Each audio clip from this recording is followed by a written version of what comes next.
Welcome to Morning Joan, the only podcast where you get your daily dose of celebrity gossip and news, served hot and fresh. Well, it's been a wild year for celebrity engagements, folks. From surprise proposals to long-awaited commitments, our favorite stars have been putting a ring on it left and right. Let's dive into some of the most notable engagements of 2025. We've got Becca Tilley and Hailey Kiyoko, who finally made their love official after 7 years together.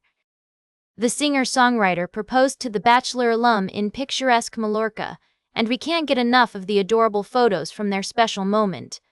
Meanwhile, Kelly Osbourne said yes to Slipknot member Sid Wilson during her dad Ozzy's final Black Sabbath show. Talk about a rock star proposal. And let's not forget Peter Krause, who may not have won Rachel Lindsay's heart on The Bachelorette, but found his own happily ever after with girlfriend Hannah Ostapchuk.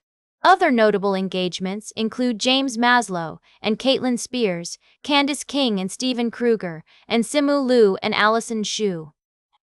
And in a beautiful love story, Crystal Hefner, the widow of Hugh Hefner, got engaged to her boyfriend James Ward at her Hawaii home. We're also loving the fairy tale proposal of Coco Jones and Donovan Mitchell, who got engaged poolside at an oceanfront resort. And Nicola Peltz Beckham's brother Will Peltz popped the question to his girlfriend Kenya Kinsky Jones after over a decade together. It's clear that love is in the air, folks, and we can't wait to see what the rest of the year brings for these happy couples. We'll be right back with more tea on Morning Joan.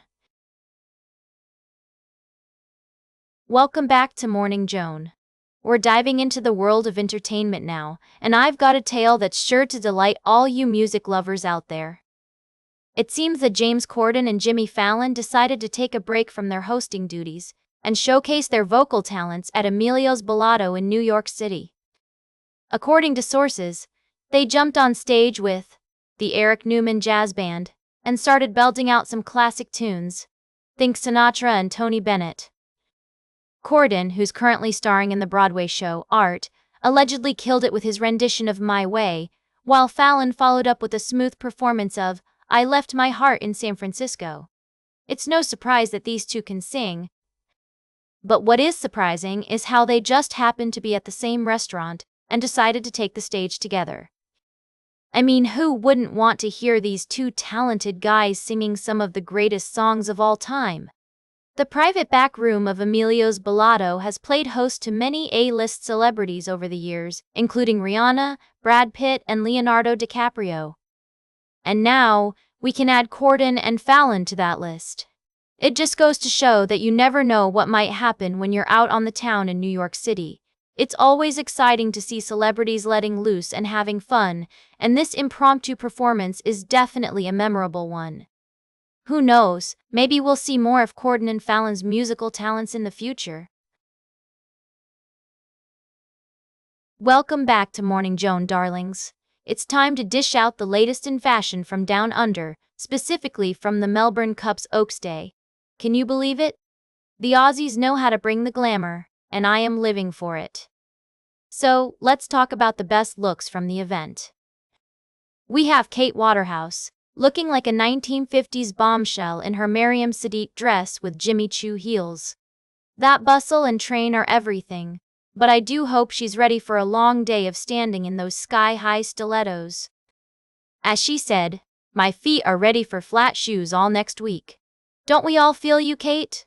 And then there's Sarah Ellen, the model-turned-musician who's brought a cool vibe to the birdcage. Her pale pink sleeveless dress from Effie Katz is giving me major Jackie Kennedy realness, and I am here. 4. It. The addition of black accessories was a genius move, adding just the right amount of edge to her overall look. Now, let's not forget about the guys. Nunzio Miano, an artist and Melbourne local, showed up looking dapper in his mix of vintage Gucci, Pucci, and Zara. I love that he's not afraid to experiment with different styles and pieces. It's a great reminder that fashion is all about having fun and expressing yourself. Last but certainly not least, we have Doris's favorite, Kate Waterhouse, who said, I was feeling a 50s and 60s vibe for this custom design, so we pushed the boundaries, and the team added a fringe to my hair.